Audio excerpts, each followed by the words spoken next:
శ్రీ క్రోధినామ సంవత్సరంలో వృషభ రాశి వారి యొక్క ఫలితాలు. కృత్తికా నక్షత్రం 2, 3, 4 పాదాలు, రోహిణీ నక్షత్రం మొత్తం 4 పాదాలు, మృగశిర నక్షత్రం 1, 2 పాదాలు. వీరు వృషభ రాశి కిందికి వస్తారు. వీరి ఆదాయం 2, ఖర్చు మాత్రం 8. రాజపూజ్యం 7, అవమానం 3. గురుగ్రహం జన్మంలో ఉన్న శని రాహులు బలంగా ఉన్నారు. వీరికి ఈ సంవత్సరం ఆనందమయంగా ఉంటుంది. కుటుంబంలో శాంతి సౌఖ్యాలు కలుగుతాయి. శుభకార్యాలన్నీ కూడా నెరవేరుతాయి. పనులు ఆలస్యమైనా సరే సంపూర్ణమవుతాయి. నూతన భూప్రాప్తి, గృహప్రాప్తి, వాహన ప్రాప్తి, ఆభరణ ప్రాప్తి కూడా కలుగుతుంది. అలాగే బంధుమిత్రుల యొక్క సహాయ సహకారాలు కొద్దిగా తగ్గేటువంటి అవకాశాలు ఉన్నాయి. విరోధాలు పెరిగేటువంటి అవకాశాలు ఉన్నాయి. కొన్ని శత్రుమూలక సమస్యలు కూడా వచ్చేటువంటి అవకాశాలు కూడా ఉన్నాయి. చిన్నపాటి అవి మిమ్మల్ని కలవరపెడుతుంటాయి. మంచి పని మూమెంట్లో ఉన్నప్పుడు మీకు మంచి పని ఉంటుంది, మీరు చాలా బిజీగా ఉంటారు. ఆ సమయాల్లో కొన్ని సమస్యలు వచ్చేటువంటి అవకాశాలు కూడా ఉంటాయి. అలాగే ఖర్చుల విషయంలో జాగ్రత్తలు ఖచ్చితంగా పాటించాలి. గృహంలో శుభకార్యాలు జరుగుతాయి. జరిగినప్పుడు ధనము నీళ్ళలా ఖర్చు అవుతుంది. దాన్ని అదుపులో పెట్టి ముందుకు వెళ్తే కనుక ఖర్చులు మీ చేతిలో అదుపులో ఉంటాయి, ధనం మీ అదుపులో ఉంటుంది. లేదంటే కనుక అనుకున్న ఖర్చు కంటే 10 ఖర్చు అక్కడ కనిపించేట్టుగా కనిపిస్తుంది. అలాగే వివాహం కాని వారికి ఖచ్చితంగా వీరికి వివాహం అవుతుంది. అలాగే జవాన్ల విషయానికి వస్తే కనుక వీరు కూడా జవాన్లకు చాలా బాగుంది. పై అధికారుల యొక్క మన్ననలు పొందుతారు. ఉన్నత స్థాయికి చేరుకుంటారు. ప్రమోషన్స్ కూడా వస్తాయి. వీరికి గృహంలో శుభకార్యాలు నెరవేరుతాయి.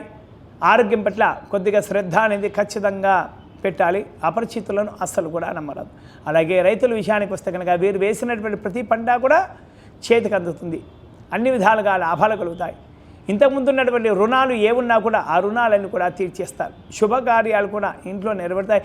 కౌలుదారులకు కూడా ఇలాగే ఉంటుంది. అలాగే ఉద్యోగస్తుల విషయానికి వస్తే కనుక వీరికి పని ఒత్తిడి కొద్దిగా ఉంటుంది. ఆ పనిని మిగతా ఉన్న వారందరి సహాయ సహకారాలతో ఖచ్చితంగా సంపూర్ణం చేస్తారు. సుదూర ప్రాంతాలకు బదిలీ అయినా కూడా ప్రమోషన్స్తో సహా బదిలీ అవుతారు. దగ్గర ప్రాంతాలకు బదిలీ అయినా కూడా విత్ ప్రమోషన్తో మీరు బదిలీ అవుతారు. నిరుద్యోగులకు ఉద్యోగం వచ్చేటువంటి అవకాశాలు, కాంట్రాక్ట్ ఉద్యోగులకు కొందరికి మాత్రము అధికారులతో సన్నిహితంగా ఉన్న వారికి ఖచ్చితంగా ఉద్యోగం వస్తుంది వాళ్ళకి. అలాగే రాజకీయ నాయకుల విషయానికి వస్తే కనుక వీరికి కూడా బాగుంది. ప్రజల్లో మంచి ఆదరణ కూడా లభిస్తుంది. ఎన్నికల్లో పోటీ చేస్తే కనుక విజయం హోరీ మధ్యలో మీకు విజయం అనేది వరిస్తుంది. శత్రుమూలక సమస్యలు కొన్ని ఉంటాయి. ఆ శత్రుమూలక సమస్యలు సగం తగ్గుముఖం పడతాయి, సగం అలాగే ఉంటాయి. ప్రజల్లో మంచి ఆదరణ కూడా మీకు అలాగే ఉంది, అలాగే ఉంటుంది కూడా ఆదరణ. అలాగే అధిష్టానం వారు కూడా మీ శ్రమకు తగ్గ ఫలితాన్ని ఇస్తారు. నామినేటెడ్ పదవులు కూడా ఇచ్చైనా సరే మిమ్మల్ని సంతోషపరుస్తారు.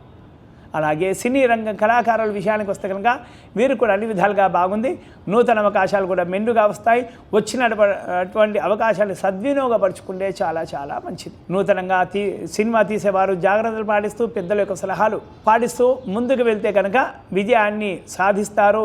అలాగే లాస్ అంటూ ఏమీ ఉండదు, లాభాల బాటలోనే ఉంటారు. అవార్డులు రివార్డులు వస్తాయి. అలాగే వ్యాపారస్తుల విషయానికి వస్తే కనుక వీరు కూడా అన్ని విధాలుగా బాగుంది.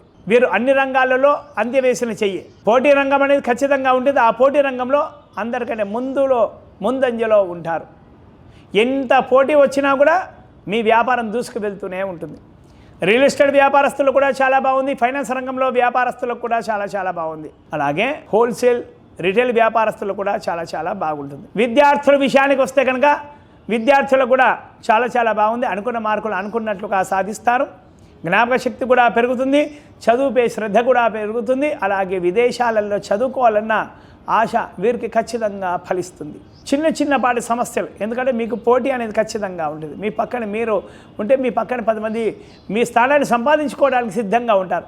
వారిని ఒక కండకడ పెడుతూ మీరు ప్రత్యేకంగా శ్రద్ధ పెట్టి ప్రాక్టీస్ ఎక్కువ చేయాలి. చేస్తే కనుక సెలెక్టర్ల దృష్టిలో పడతారు. సెలెక్టర్లను ఆకర్షిస్తారు. మీకు రాష్ట్ర జాతీయ జట్లలో ఖచ్చితంగా స్థానం లభిస్తుంది. స్థానం లభించగానే మరింత కష్టపడాలి. కష్టపడ్డారంటే ప్రతిభను ప్రదర్శించినారంటే అవార్డులు రివార్డులు మీ సొంతం అవుతాయి. క్రీడాభిమానుల యొక్క గుండెల్లో ఖచ్చితంగా చిరస్థాయిగా నిలిచిపోతారు. ఈ వృషభ రాశి వారికి గురుబలం కన్నా మిగతా గ్రహాల యొక్క బలం చాలా బాగుంది. అలాగే వీరు అనుకున్న పనులు అనుకున్నట్లుగా జరగాలంటే కనుక ప్రతి గురువారం మీకు సమీపంలో ఉన్నటువంటి ఏదైనా దేవాలయానికి వెళ్ళి ప్రతి గురువారం నవగ్రహాలకు ప్రదక్షిణ, అంటే అందులో గురువు ఉంటాడుగా, గురువుకు ప్రదక్షిణ, పసుపు రంగు పుష్పాలతో అర్చన, అలాగే శనగలతో అర్చన చేయాలి. అలాగే అక్కడే ఆలయంలో దత్తాత్రేయ స్వామి ఉంటే కనుక దత్తాత్రేయ స్వామి వారి యొక్క దర్శనం, శివుడి యొక్క దర్శనం చేసుకుంటే కనుక చాలా చాలా మంచిది. లేదంటే కనుక శ్రీ మేధా దక్షిణామూర్తి, శ్రీ దత్తాత్రేయ స్వామి లేదా శ్రీ లక్ష్మీ హయగ్గురుల వారి యొక్క అనుగ్రహం పొందుడకై, ఎందుకంటే గురుగ్రహానికి వీరే అధిపతులు, వారి యొక్క శ్లోకాలు ఏవైనా సరే నిత్యం పారాయణం చేయాలి. పారాయణం చేస్తే కనుక చాలా చాలా మంచిది. లేదంటే కనుక గురుగ్రహం యొక్క 16,000 జప సంఖ్య బ్రాహ్మణతో చేయించి, గోక్షీర తర్పణం చేయించి, అలాగే హోమం చేసి, అలాగే దానం, శనగలు దానం ఇవ్వాలి. ఇస్తే కనుక చాలా చాలా మంచిది. ఎవరైతే జపాలు చేశారో ఆ జపాలు చేసినటువంటి హోమం చేసిన బ్రాహ్మణులకు అందరికీ కూడా భోజనం పెట్టించి వాళ్ళందరికీ కూడా నూతన వస్త్రం, పసుపు రంగు వస్త్రాన్ని దానం చేస్తే కనుక గురుగ్రహం యొక్క అనుగ్రహం మీకు ఖచ్చితంగా లభిస్తుంది. అనుకున్న పనులు అవుతాయి. ఇంకా కూడా పనులు అనుకునే కావట్లేదంటే కనుక శ్రీ మేధా దక్షిణమూర్తి స్వామి వారు లేదా శ్రీ దత్తాత్రేయ స్వామి లేదా శ్రీ లక్ష్మీ హయగ్రీవుల వారి యొక్క హోమం చేయించి ఆవుకు గోగ్రాసాన్ని సమర్పిస్తే కనుక అనుకున్న పనులు అనుకున్నట్లు ఖచ్చితంగా తీరుతాయి. హర నమ పార్వతీపదే, హర హర మహాదేవ హర.